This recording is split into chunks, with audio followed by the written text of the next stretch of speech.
length in my books about numbers of examples of confirmation that what is happening in the world now is not happening in a random fashion. I mean, if you look at my books over the years, I mean, I'm watching my books unfold now on the television news, in news stories being delivered all the time.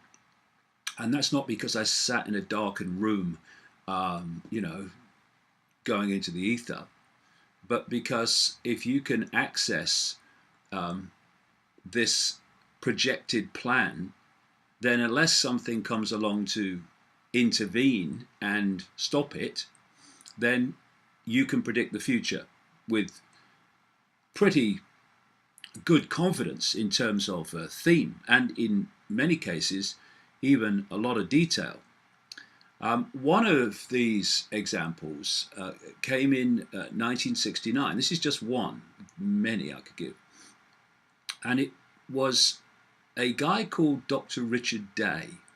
Dr. Richard Day was a national executive chief of Planned Parenthood, a Rockefeller organization which came out of the eugenics movement. And he was a Rockefeller insider. And as a result of that, he would have access to this projected plan, this projected agenda. And for whatever reason, in 1969, he addressed a group of pediatricians in Pittsburgh, Pennsylvania, and asked them to turn off recording equipment, not to take notes, because he was going to tell them how the world was going to change.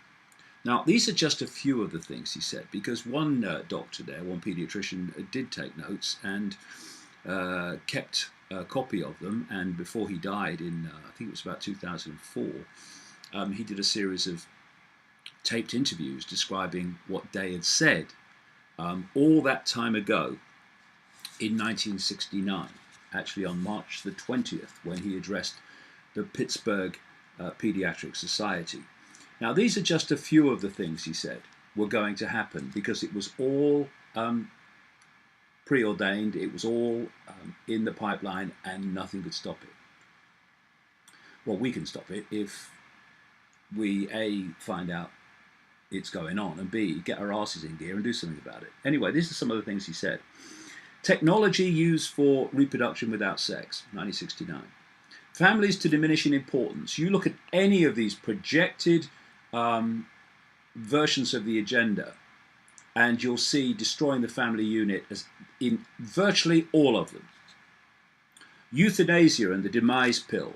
Limiting access to affordable medical care makes eliminating the elderly easier. There are many, many ways now that the elderly are being eliminated, not least by doctors saying you're going to die, so why don't we just let you die rather than do anything for you, when people who have had that said to them and not gone on these pathways to death by having drugs and food and what have you withdrawn, they've lived for a long, long time afterwards. They weren't dying at all. This is very interesting, given, well, many examples. SARS, swine flu, and all these health scares, and now, of course, the big one, centre stage, is Ebola. Dr. Richard Day said there would be new, difficult to diagnose and untreatable diseases. And there's a reason for that, because they're coming out of military laboratories. I'll get into that later on. Suppressing cancer cures as a means of population control. He was saying that Rockefeller institutions in 1969 knew the cure for cancer, but people have got to die of something, he said, so why not cancer? As long as it's not me, you know what I mean? Restructuring education as a tool of indoctrination. That's not been done, is it? My goodness me. More time in schools, but pupils wouldn't learn anything. You notice that, I mean, there's a guy in the education establishment in this country, they call it Ofsted, who's saying that children should start to go to school at 2. What? But wherever you look, that's the case. What he said in 1969, more time at school, learning less. Because they don't want educated people, intelligent people. They want workers, obedient workers, as George Carlin put it. Controlling who has access to information. Schools as the hub of the community. Have you noticed how more and more parents are losing a say over what happens to their children? It's being given to the school. Changing laws to promote moral and social chaos. Out of chaos, you can bring your order, your new order. And then you have more chaos and you bring some more order, and that way you transform society.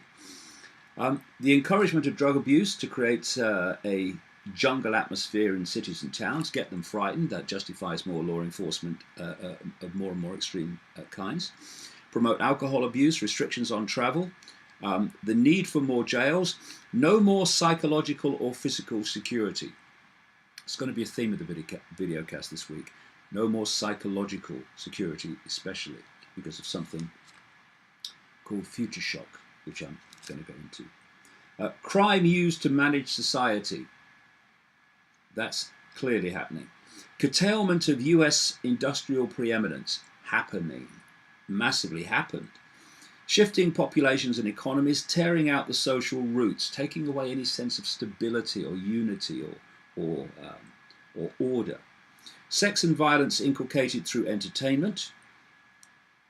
What's her name? Miley Cyrus and all that stuff. Look at it. Implanted ID cards, microchips. I've been talking about that for 20 years or more. The microchip agenda and the transhumanist agenda. What are we seeing now? More and more proposals to microchip everything, microchip people.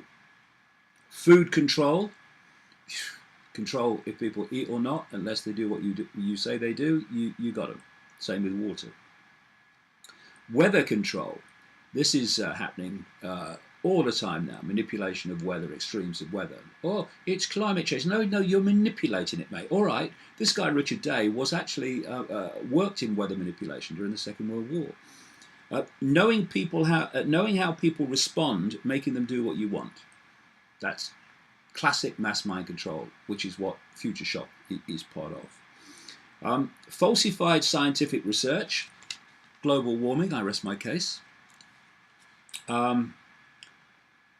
Use of terrorism, 1969. Look at it. Surveillance, implants, and televisions that watch you, smart TVs.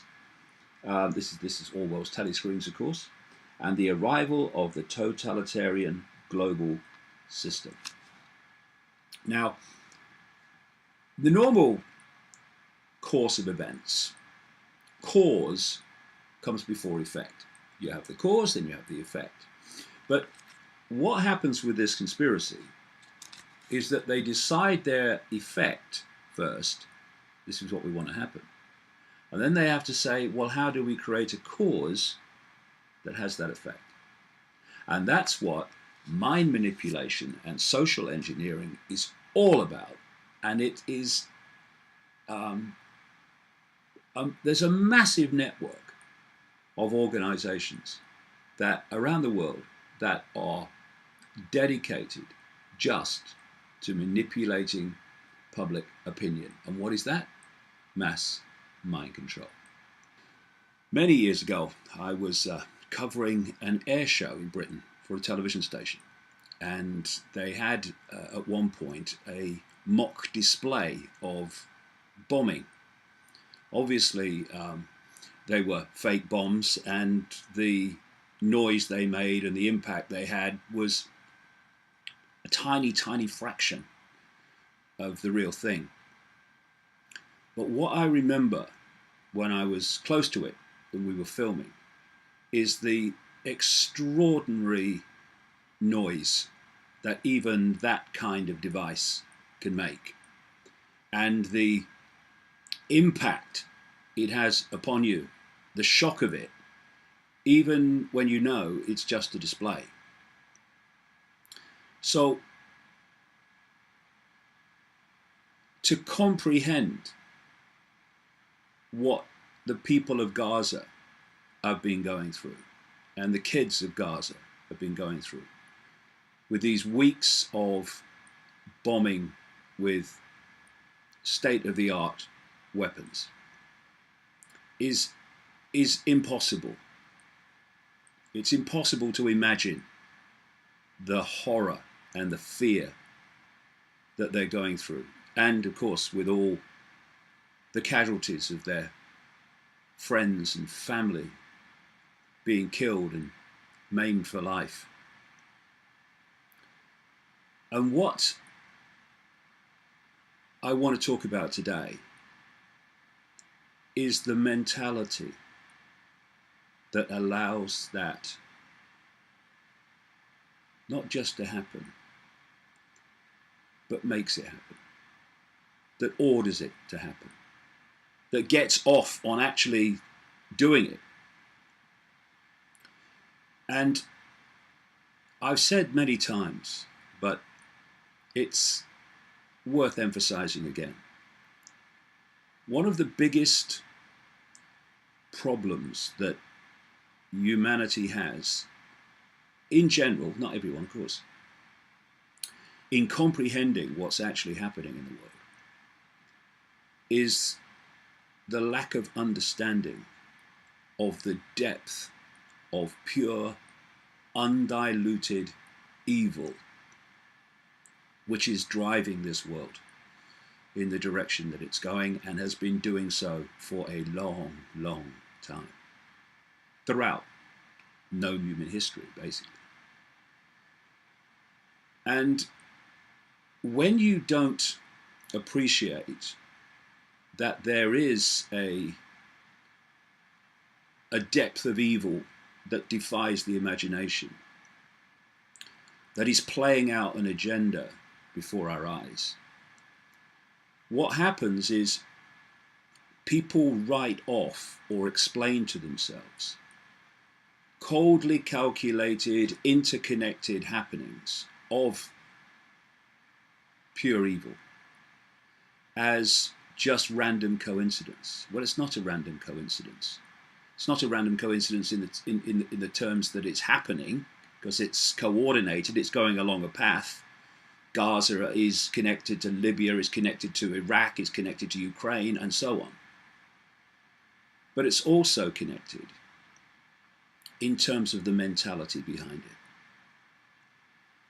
And there is it's not even rare, it's shockingly common, the character trait behind these things, which is widely known as the psychopath. The psychopath and the sociopath and the narcissist are different, some milder, some more extreme, but they're different expressions of the same basic mentality.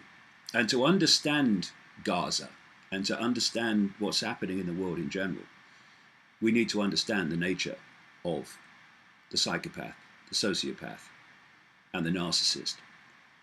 And in the Perception Deception, I give definitions for these states of being, shall we say. Psychopath is defined as a person afflicted with a personality disorder, characterized by a tendency to commit antisocial and sometimes violent acts, and a failure to feel guilt for such acts.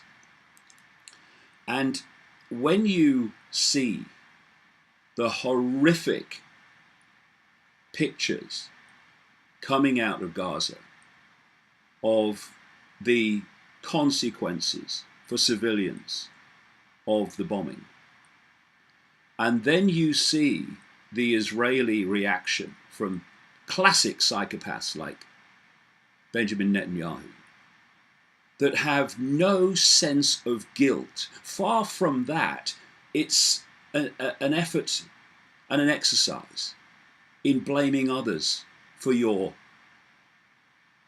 psychopathic behavior.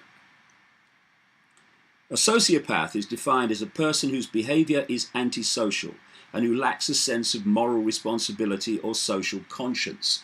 There's a word that will link all this in a second. An obvious self-focus in interpersonal exchanges.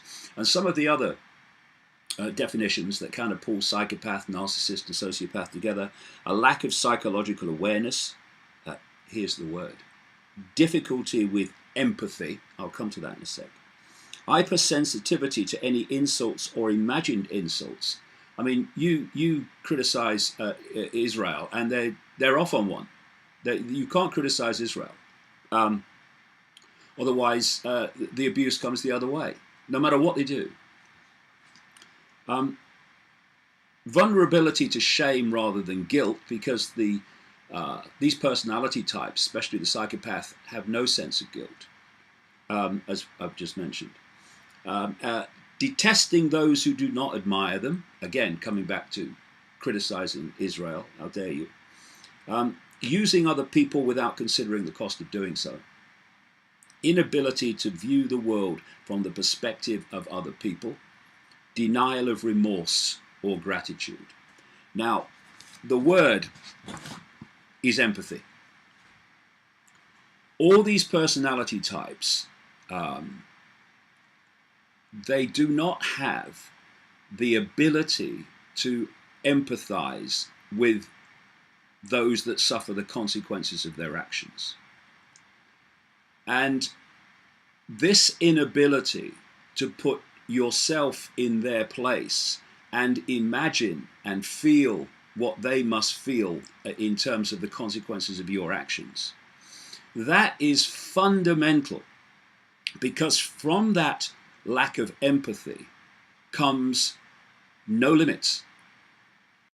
Continuing, just blatantly, pathetically predictable series of events that involve what's happening in the Middle East and Ebola. The term that's often used is mission creep, and mission creep is what I call the totalitarian tiptoe. You start at A and you're going to Z and you go in steps, but you don't tell them where you're going to start with. You just tell them about the next step you want. And so when David Cameron and Barack Obama, particularly David Cameron in this country, said there will be no new war quite a few weeks ago now, well, it was laughable, because I've been writing about this manufactured, engineered conflict in the Middle East for, well, decades. That this was coming, and this was designed to create a much bigger conflict, pulling in more and more countries as a result of it. That's what we're seeing, with, as usual, the United States and Britain at the forefront. So it was obvious there was going to be a war. And so eventually they said, well, we can't have these ISIS people doing what they're doing, so we've got to have airstrikes. And first of all, it was American airstrikes. First of all, to help some people that were trapped on a mountain, according to the story that was put out. They're trapped on a mountain, so to help them out, airstrikes against ISIS. That was step one, or first step of violence, if you like, directly. And then it was clear that you were going to have the next stage, which was, we need more airstrikes, because look what they're doing now. And isn't it funny how these ISIS people, they inherit all this state-of-the-art kind of weaponry and high-tech weaponry from the fleeing Iraqi army that were given that technology by the United States, and they know how to use it. Why? Because they've been trained, not least in Jordan, by the United States, to create the problem, to create the enemy. Yet again, this age-old technique, create the enemy so you can justify some action you want to take. So that was the next thing. We need more airstrikes ongoing in Iraq. Then, of course, the next thing is, well, actually, their base is in Syria, isn't it? So we're going to have airstrikes in Syria. And whatever Assad says doesn't matter. We're the land of the free. We're going to do it. Now, we've reached a point then where the United States was bombing in Syria, having lost with Britain, Cameron, a year earlier, support, or failed to get support, to bomb in Syria against Assad. So they're almost there. And the next one now, the next one after that was Britain, of course. This is another thing which I put on social media at the time. Well, Cameron's saying, we won't rule out airstrikes. Well, where do you rule out airstrike? It's on your bloody script, man. And again, it was just the totalitarian tiptoe. And so eventually, because of the way that the propaganda has been sold to people and bought in very large numbers and bought by the vast majority of Westminster politicians and Capitol Hill politicians, Britain got the vote, overwhelming vote, to start bombing ISIS targets in Iraq. But Cameron didn't try to get permission to go into Syria because of what happened the year before, when he was voted down. So the next thing that we're going to be seeing, in fact, we are seeing it already, is there'll be two things. One, we can't, this is Britain, we can't contribute most effectively to stopping ISIS without us also bombing in Syria.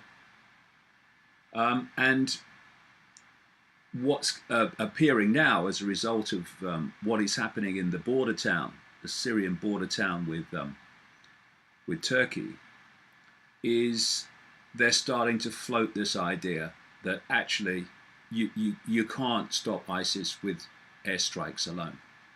Of course, the military people have been saying that on cue for weeks, but now the politicians, well, you see, I mean, I know we said like we were only going to do airstrikes, but you know, I mean, it ain't working, is it? So we can't just let it go, can we? Can we have a few more, videos of violence against people so that we can get them even more frightened? Can we organise that? Of course, then they'll say, well, we'll have boots on the ground then. Hey, right, yeah, okay. I'll leave that to you. Yeah, okay.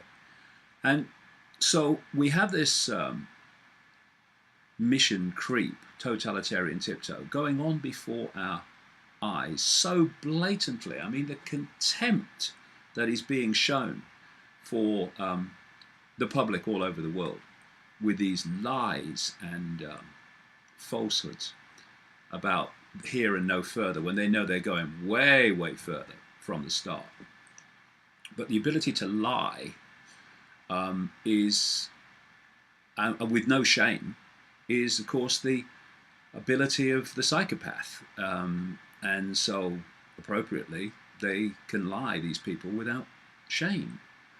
And so here we are now, where they're starting to push on with, we'll need boots on the ground after all. And in terms of Britain, we'll need to bomb in Syria as well. And that's the other thing that will be coming. We can't stop ISIS in their headquarters in Syria unless we remove Assad. Infamous people like Henry Kissinger, Jacob Rothschild, and others. And the email was about the fact that he wants to launch a training program for people who want to do something similar to him or want to get into the reporting side of alternative information. And it's a great idea. And I found very clearly from the time that I was working full-time with the People's Voice just how vital it is to train people who have the skills to communicate and have the skills to hold these people to account by knowing how you get close to them, knowing how the system works, and basically being a journalist with an alternative view and knowledge of the world. There's been a lot of myths and misunderstandings about my connection to the people's voice. I guess I understand it because my name's been associated with it, that I run it and have run it since the start. I haven't. I don't. I could never, on top of everything else, take that level of commitment on. What I did was, first of all, have the idea to create it. I helped to raise the money to make it happen, and of course, it's now been broadcasting 24 hours a day, suppressed information.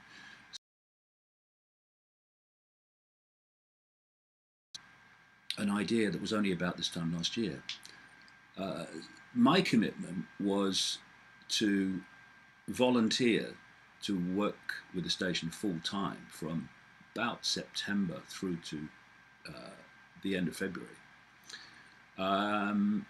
and get the content together. That was my role: getting content together, getting presenters who could, front the programs. And when you've got a blank sheet of paper and 24 hours of day to fill, that's quite a challenge. But it happened. And the reason I mention all this is that it was in that period, with that experience of putting the initial content together, that it just hit me just what a massive hole there is to fill in terms of expanding the communication of this information through the alternative media, in terms of people who have some understanding of the world beyond the mainstream, be it some understanding or a lot of understanding, and on the other side have the television skills and the communication skills to effectively communicate that information. There seems to be more with that dual capability in America, but then again, there's a lot more people in America. And certainly in Britain, from my experience, we need a lot more people who can both see the world and see another angle on world events and be able to communicate it effectively in televisual terms. So I'm absolutely with Luke on what he's trying to achieve. And if you Google him or go to We Are Change New York, I'm sure you'll find the details of what he's seeking to do. Very, very important. But what I want to do today is go to another level of this, which is to get the information circulating. Yes, we need people who have a knowledge of it and have the skills to communicate it in the way I've been describing. But there's another great block on the circulation of this knowledge and the communication of it from people who've become aware. And that is the emotional side of it, like dealing with the abuse and the ridicule when you start giving a different version of world events, different version of life and reality. And this is not just, for the people like me who stand up and speak out and get all the abuse and ridicule. I'm also talking about people who feel intimidated about talking to their family and their workmates and the people down the pub or the bar about their view of everything and their different view of the world and what's going on. So in this week's video cast, I mean, I've been on this road 25 years and I've, to say the least, taken just a little bit of abuse and ridicule.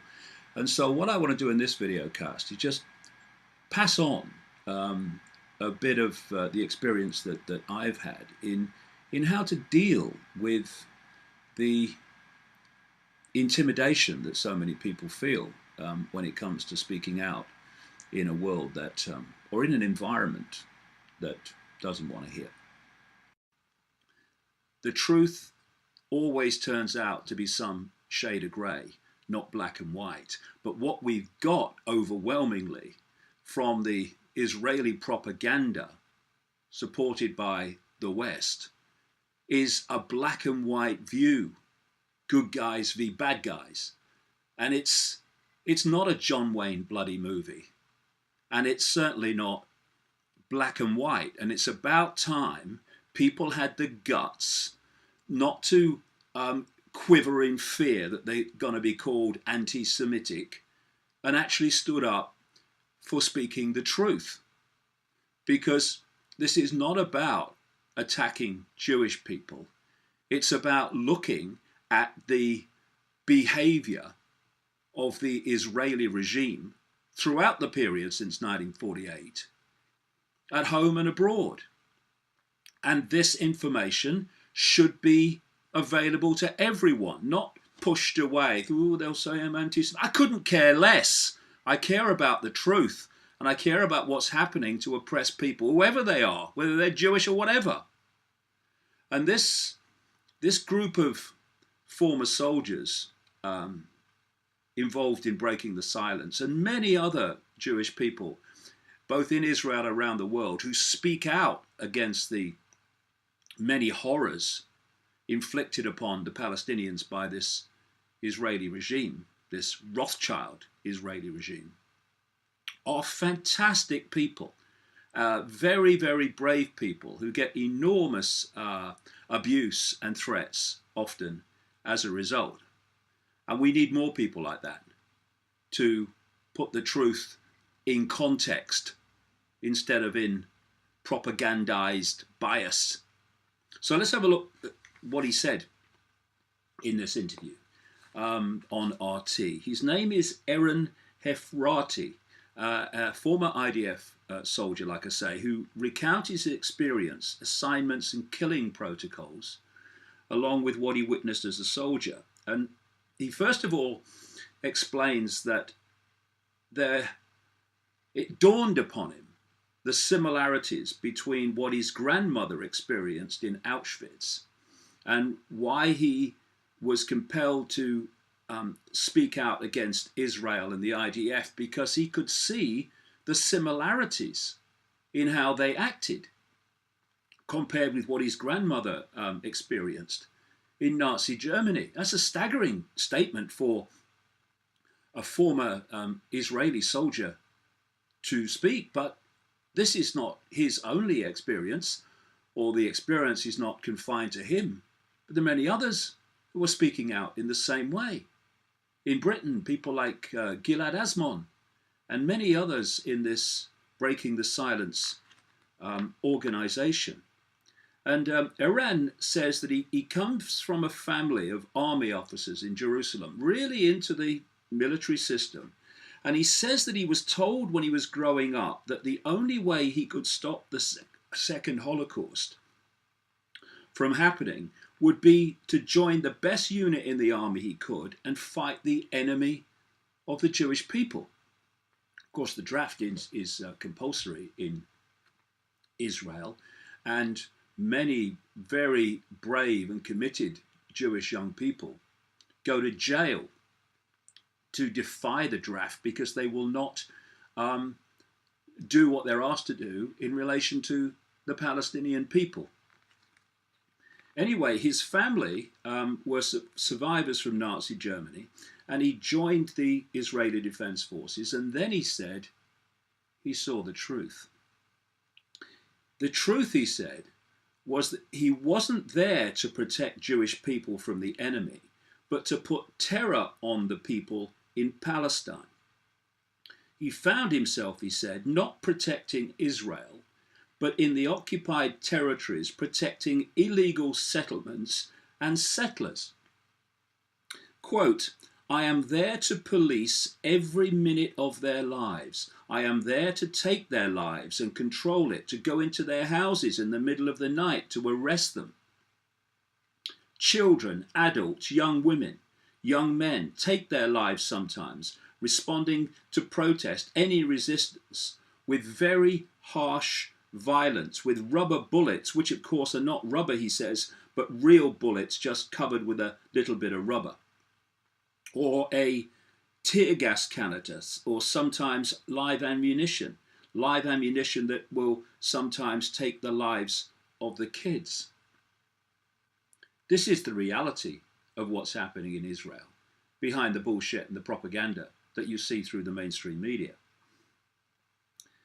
He said he was told to make sure that a dead child's family did not get out of their home to the funeral during an imposed curfew. Quote, "And when the father is coming out to understand what is going on, we arrest him and the mother of the child that our unit killed the night before. The mother is screaming at us. Her screaming was exactly like the screaming of my grandma," he says, "when I was growing up and she was dreaming of Auschwitz." The reason that this is so powerful is not only the source that it comes from, but the fact that it's true. This is what is happening behind the smokescreen, the propaganda, and the lies. Quote, "I understood that this time I am not the victim anymore. This time I am the colonial force in the territories. This time, if I want to continue the legacy of my grandpa against the colonial forces, I don't need to be in the IDF. I need to fight against the IDF and Israel in the occupied territories." And he goes on to talk about IDF policy in relation to killing Palestinians. He said IDF policy of bombing one neighborhood to utter destruction is designed to show them they cannot resist. And he says that this is what happened in Gaza in that slaughter in 2014. On one occasion, he says, with full IDF official backing of bombing a single area with 120 one-ton bombs from the air, plus tanks, plus snipers. And he said that when people came back the next day to see the devastation, and they were screaming the names of family members that they'd lost, they were shot by sniper fire from Israeli troops. Now, the reason we don't hear this nearly as much as we should is because of censorship. He was saying how nothing that anyone says exposing what is going on can be communicated freely. He says that those exposing the horrors and the lies through their organization, like Breaking the Silence, can't be reported in the Israeli media unless it first goes through an Israeli army censor. And this, ladies and gentlemen, is the country described as the only democracy in the Middle East. One of the hazards, you might call it, of what I do, and anyone who puts out information which is outside of mainstream belief systems, is you get, well, in my case anyway, a tidal wave of abuse and ridicule. In fact, the ridicule at times has been of almost historic proportions. But if you're interested in what's really happening in the world, and you care about exposing things so they can be stopped, then you just have to take it and live with it. But if what you say has any validity, then eventually it will be shown to be so, while you're alive or when you've gone. History is full of such situations. And so it was when I came out a few years ago and said that Jimmy Savile, the BBC entertainer, use the word loosely, was a paedophile who liked to have sex with dead bodies. Now, I understand on first hearing at that time that people would go, "You're mad." I told you he was mad. Now we're seeing the scale of what Jimmy Savile did in terms of his paedophilia of, well, almost unprecedented, certainly that we know about, unprecedented scales of paedophilia over decades. But also it's come out this week, confirmed in a official report into his activities in terms of abuse within British hospitals, that he did indeed like to have sex with dead bodies. In fact, he volunteered famously as a porter at a hospital in Leeds. And the reason he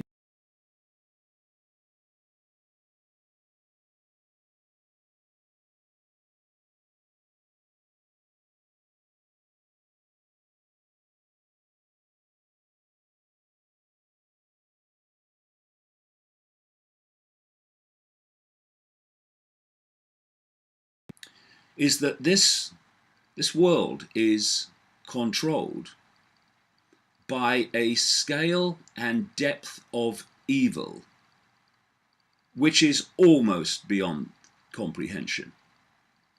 And Jimmy Savile is one of those people that give you access to see openly the scale of evil that I've been talking about all these years. Jimmy Savile was not just a paedophile. He was a procurer of children for the rich and famous. He was, of course, an inner circle bosom buddy of the British royal family. And in all these investigations and reports that have come out and are ongoing about his extraordinary activities, there's been no mention of his connection to the royal family, his connection to Prince Charles, the fact that he was so close to the royal family that he was used as a go-between, a mediator between Prince Charles and Princess Diana when their marriage was falling apart. He was also an extremely close friend of the longtime Prime Minister, Margaret Thatcher. And I tell you from my research, there was a serious paedophile nest in Margaret Thatcher's government. And let's not forget that Margaret Thatcher's closest aide and Svengali was Lord Alistair McAlpine, who sued or threatened to sue anyone who even began to indicate that he was involved in paedophile activity. And he never once threatened to sue me when I had named him as such in a book in 1998 and repeated it on my website at the time that the great furore was going on. Paedophilia is a vast industry, and the establishment is up to its neck in it, which is why they'll hang Savile out to dry now he's gone, but they won't go down the roads that lead to exposing those famous, massively famous people who are involved in both the abuse of children, yes, the sacrifice of children, some of them, and running the rings that supply the kids. And there's another thing which I'm going to talk about today.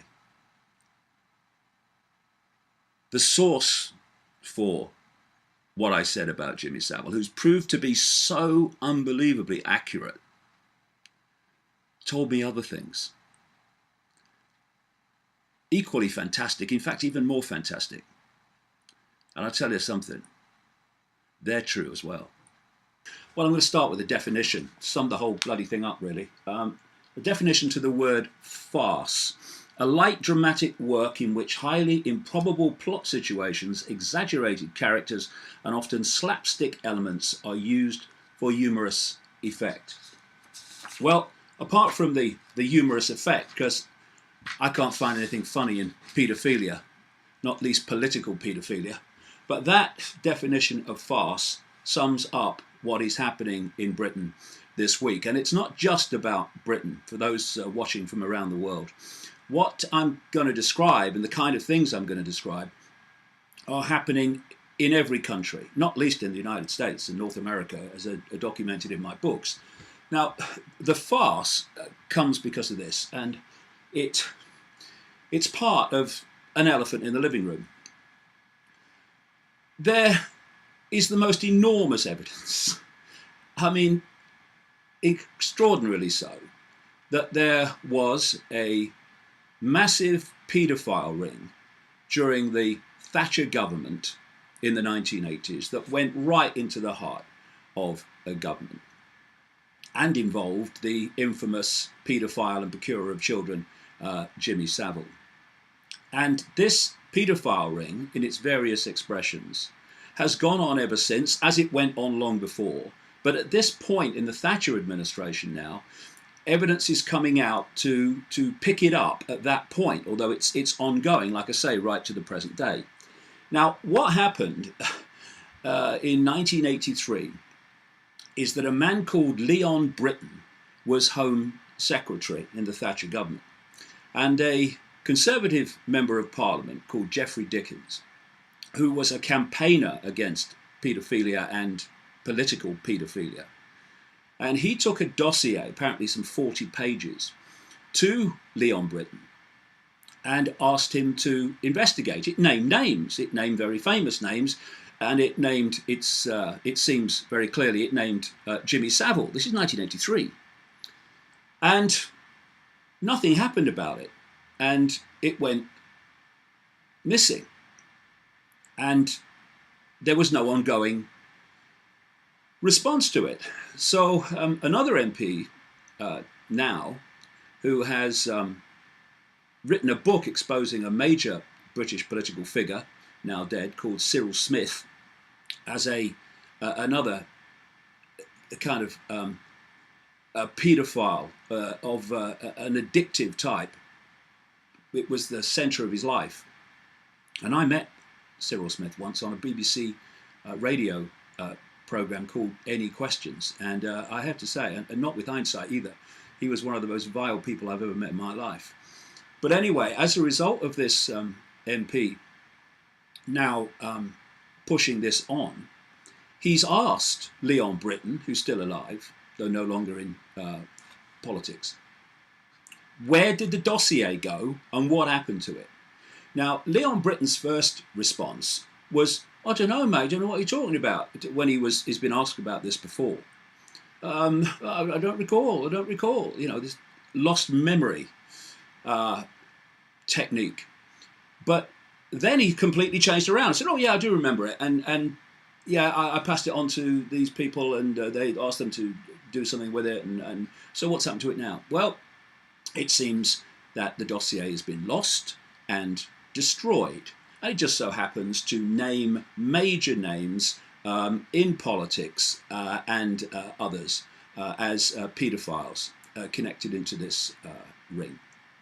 And, you know, I met a lady called Andrea Davison in North Wales in the late 1990s when I was putting together a book called The Biggest Secret, which is exposing all this stuff. And she was connected to the intelligence agencies in Britain. And she was vehemently campaigning against paedophilia, political paedophilia. In fact, she was an advocate for some of the victims who gave evidence at the inquiry into the North Wales paedophile ring and abuse at North Wales children's homes, which also involved politicians. I'll get to that as we go along. And because of Andrea Davison's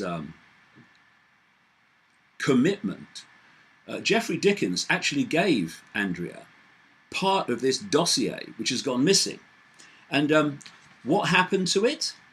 Well, what happened to Andrea first? She was fitted up in a court case, which would have led to her being jailed unless she got out of the country and is now on the run, in effect.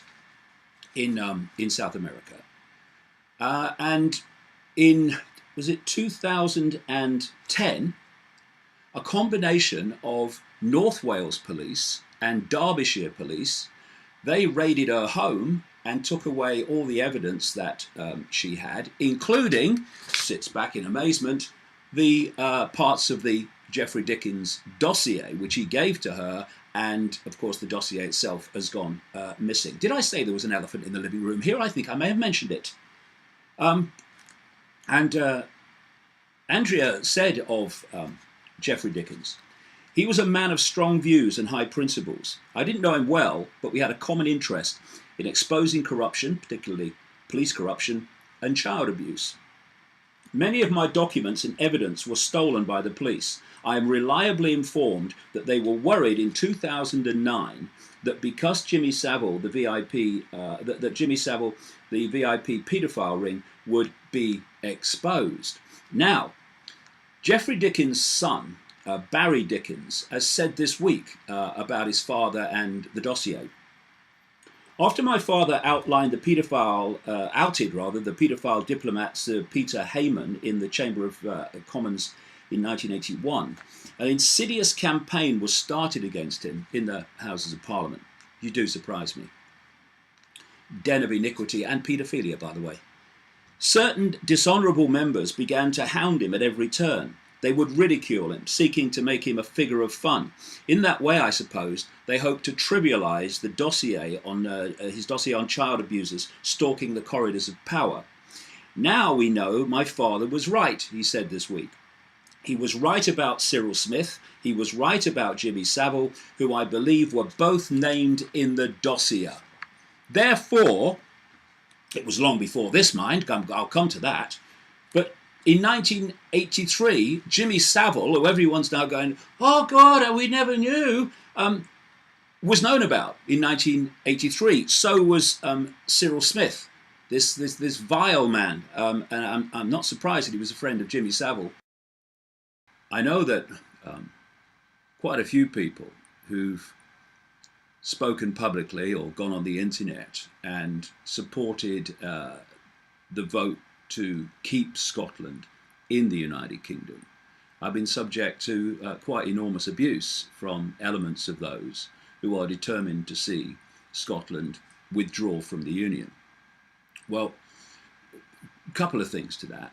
First of all, you're talking to someone who is a world expert on taking abuse. I've been taking it for decades, ongoing, year after year after year. So that abuse is not a problem for me. But secondly, I actually agree with those that want Scotland to be an independent country. But what I'm saying is, I'd like Scotland to be a truly independent country. And that is not, I suggest, what is being proposed here. I have always been a great advocate and supporter of devolving power to people in their own communities. Because it seems to me, and the evidence of history is overwhelming, that the further away from people that decisions are made, the less relevant to those people those decisions are. When you've got people who've never seen a community, never seen an area of a country, sometimes even a country, that they're making decisions about, I mean, that is just extraordinarily stupid. But of course, there's a ulterior motive for setting up a structure like that. So I'd like Scotland to be truly independent. I'd like Wales to be truly independent. I'd like the states of the United States to be truly independent. I'd like communities to have an independence that can decide what happens in those communities. It's called freedom. And it's the opposite of what the global cabal, the global network that directs human society and manipulates human society, it's the opposite of what they want. And if it's the opposite of what they want, well, I'm always going to support it. Because when there's a few and they want to control the many, which is the situation that we have, then they have to centralize decision making to give them the power to do that. Because the more points of decision making there are, the more devolved decision making is and power is, the less ability any central cabal has to dictate globally, even nationally if you do it right. Because there's just too many points of decision making. They can't keep a handle on all of them. So anything that devolves power truly and gives true independence, I'm absolutely with. But I would suggest that that's not what is being proposed with Scottish alleged independence, which I'm going to come to in this video cast. And what I'm talking about is not just about Scotland, it's about the world.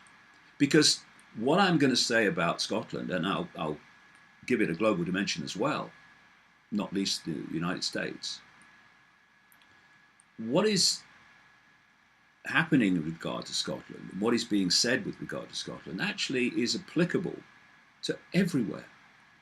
Because, you know, there are no independent nations anymore, much as some people may love to believe in that in the run-up to this vote. Centralization of power is fundamental, like I say, to the few controlling the many. And if you look at the way it's evolved, because as I've explained in detail in the books, this is not some manipulation that started yesterday afternoon or 50 years ago. This has been going on for centuries and centuries and beyond. And what we've seen is the constant centralization of power in all areas of our lives. So if you look at one point, we had a tribal situation where people in the tribes all around the world made decisions about things affecting the tribe. There were vast numbers of points of decision making. We then had this pivotal period when loads and loads of tribes were brought together under what was called nations. And now the few at the center of the nation or in the positions of power in the nation were now dictating to all the former tribes in that land area.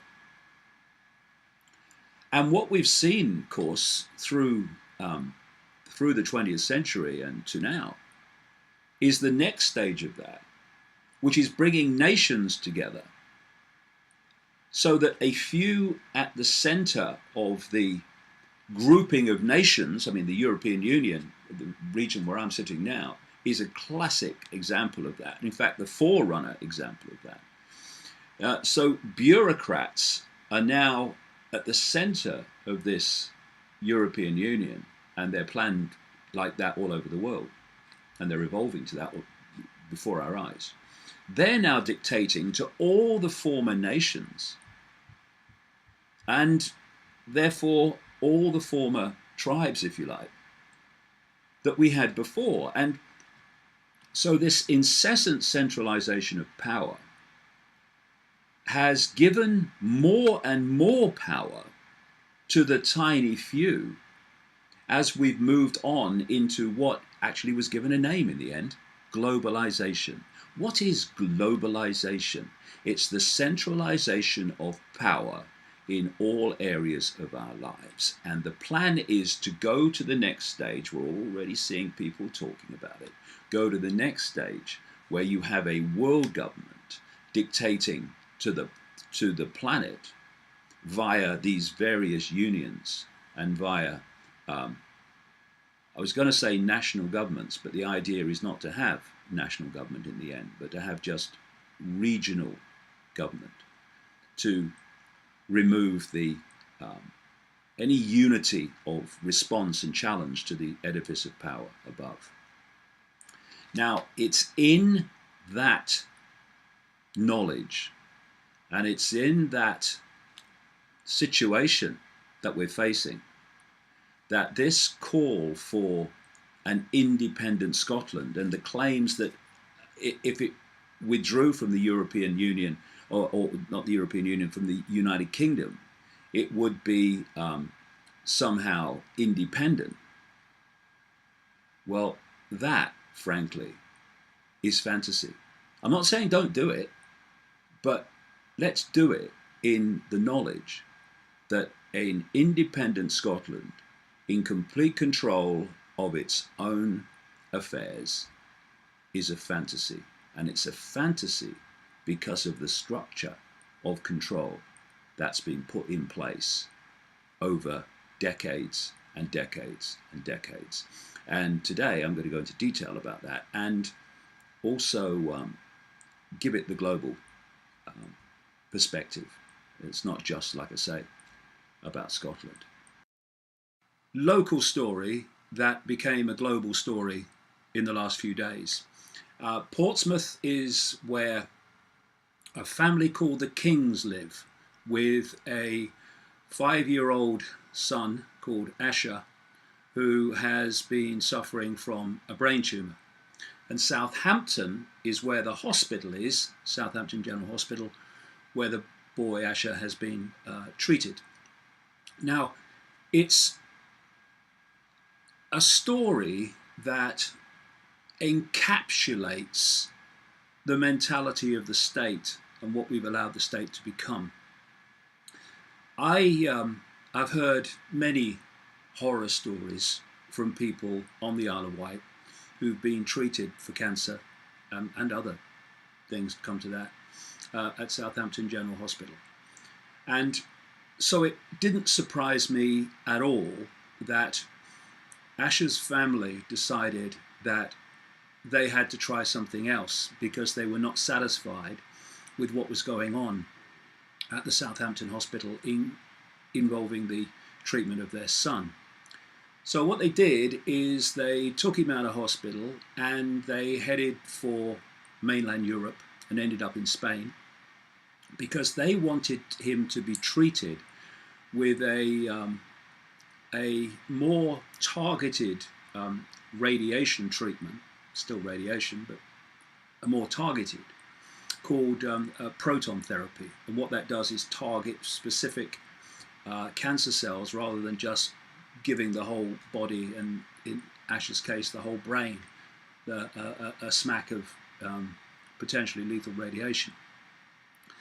What happened when they decided to do what they felt was best for Asher was absolutely extraordinary.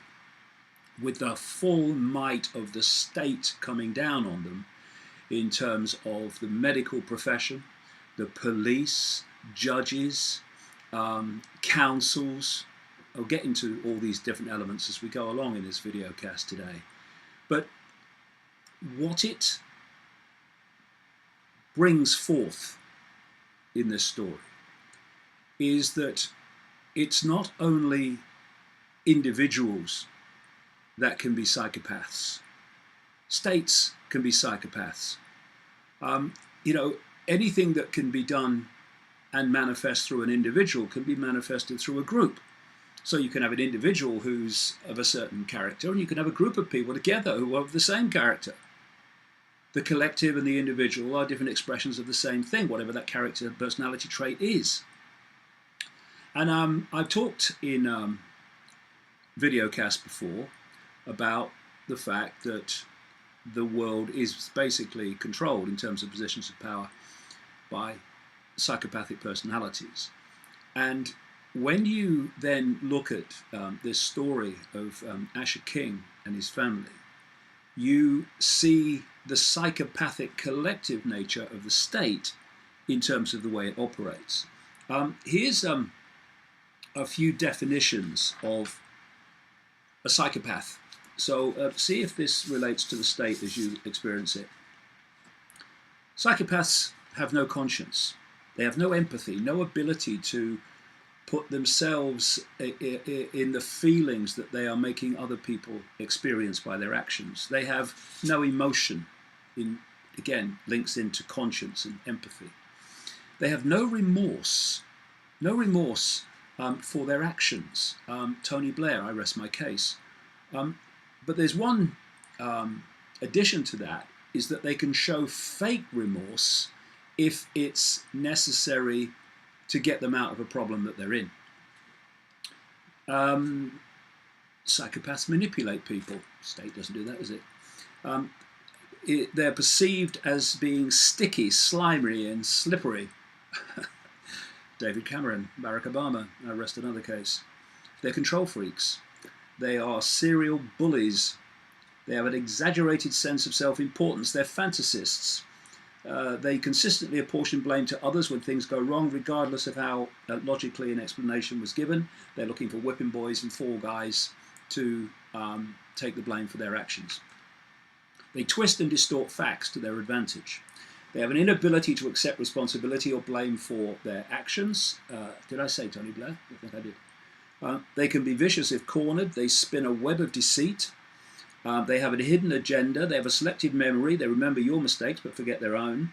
They take credit for other people's work. They try to make you feel guilty, the guilt trip, if you protest about doing what, in this case, the state wants you to do. They're happy to dish out criticism or abuse, but they're not happy to receive criticism or abuse. It's do as I say, not do as I do. They give you a sense of being talked at rather than being talked to. They can't be trusted. They break promises and breach matters intended to be in confidence. They stab you in the back. They fake sincerity with great conviction. They're not team players. They act autocratically. They're two-faced. They lack any kind of personal depth. Did I mention David Cameron? I think I may mention him as well. They get others to do their dirty work. They're looking for attack dogs and hatchet men. They change the rules frequently but deny the inconsistency. Many use expressions such as, I was only following orders, to justify their actions. They see things in black and white. Something is either all good or all evil. See government statements of propaganda about almost anything. They lecture you endlessly until you agree. And they think that normal rules of society don't apply to them. They are somehow exempt. They're not concerned with right or wrong for their own actions, only with whether they can get away with doing something without being caught. See, the great crime of government is not doing something appalling, it's being caught for doing something appalling. That's the big crime. And while doing that, the psychopath insists that others adhere to strict rules of their making. Now, if I've ever heard the state in all its forms around the world described perfectly, well, that's getting close. And it's the descriptions of the behavior of psychopaths. I've had a number, more than a number, of psychopaths come into my life over the last 25 years since I started this journey, to disrupt and to undermine, some at close range, some a bit farther out. And so that experience has given me a considerable understanding of the psychopathic mind and how it works and how it manipulates, which has been of enormous value in understanding how the state operates and manipulates. Because if we're going to see through the lies and the deceit and see through the propaganda of government pronouncements and policies, then we need to understand how they think, because they think in a certain way. It's the way of the psychopath. And thus, lying is absolutely not only not a problem, it is a fundamental foundation of the psychopath. The meeting of the Bilderberg Group. It's the 63rd meeting this weekend, and it's in Austria. Now, thanks to the alternative media, lots more people have heard about the Bilderberg Group than ever before. It's still a fraction compared with the global population, but for a long time, hardly anybody had ever heard of it. And that was just what the Bilderberg Group wanted, because what it is, it's a forum and a gathering of people from different areas of the system and different countries, finance, politics, corporations, intelligence, media, and so on. And the idea is to coordinate the same agenda, the same policies among all these apparently unconnected people, so that the same agenda unfolds everywhere. And to bring in to these conferences people that maybe in a particular subject area at a particular time, they need these people to act in a certain way. And the idea of bringing them into Bilderberg is to use that opportunity to, shall we say, persuade them that the Bilderberg policy in this particular area or that is the one that they should pursue. And they've been, when you do the deep research, they've been extraordinarily successful in pushing their policies on the world. The Bilderberg Group was at the heart of the creation of the European Union and the introduction of the single European currency, the euro. It's been behind globalization, which is what? The incessant centralization of power in the world, which is what the Bilderberg organization is all about in its many and various forms, centralizing power in all areas of our lives.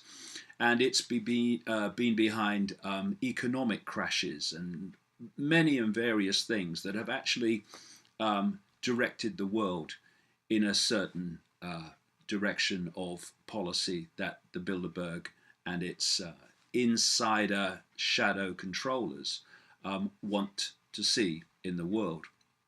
And so when you think that for decades and decades and decades, the Bilderberg Group and its connected operations, which virtually no one knew about, has been making decisions and causing the introduction of changes in the world that have fundamentally affected the lives of those people who had no idea it existed. And even now, compared with the population as a whole, still tragically few have heard of the Bilderberg Group, and never mind what it actually does. And Bilderberg is not an entity in and of itself.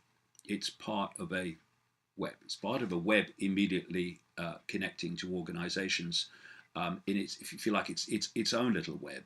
But that web is part of the greater global web, which I'm going to talk about and describe today, along with the topics for discussion at this year's Bilderberg, and particularly the one that should be center stage in people's mind: artificial intelligence, or AI, machines taking over human society. And that's not some sci-fi, it will come sometime over the rainbow. It's actually unfolding around us now, every day, drip by drip by drip. So I'll come to that in the connection to this year's Bilderberg conference as this videocast proceeds. But some history, first of all.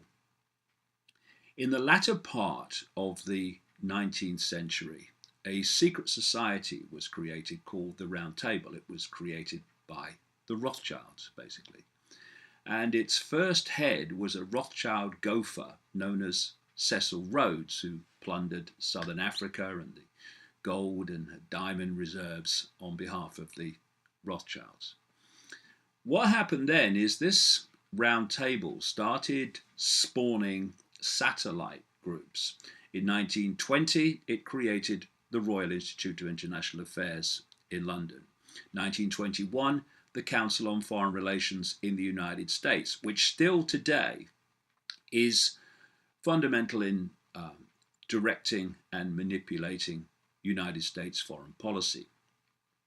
In 1954 came the Bilderberg Group, and in 1968 came the Club of Rome, which has been the vehicle for using the environment and global warming as the excuse for more and more centralization of power and more erosion of freedoms and the transformation of human society in its endless forms that come out of we must save the planet. I'm all for that. I'm all for respecting the environment. I'm all for not destroying the environment, but that's not what this is about. It's about using the environment to create a problem to which they can offer the solution, which is introducing their agenda of global control and transformation of human society, not least industrially.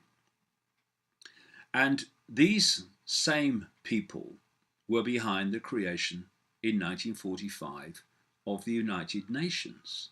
Because the United Nations is what? It's a vehicle for the global centralization of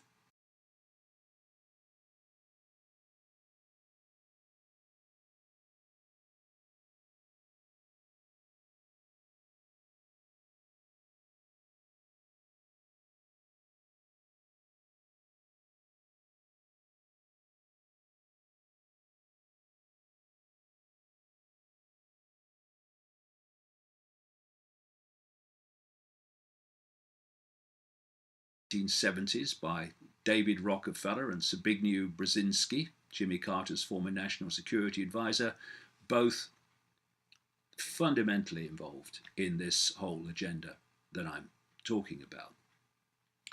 And so we have gone about our lives and gone to work, brought up our families, looked at the news and seen how the world is changing because this decision has been made by the government, or this decision has been made by that government, or this organization, or this war's broken out, or that oil price hike has happened, or this economic collapse has happened.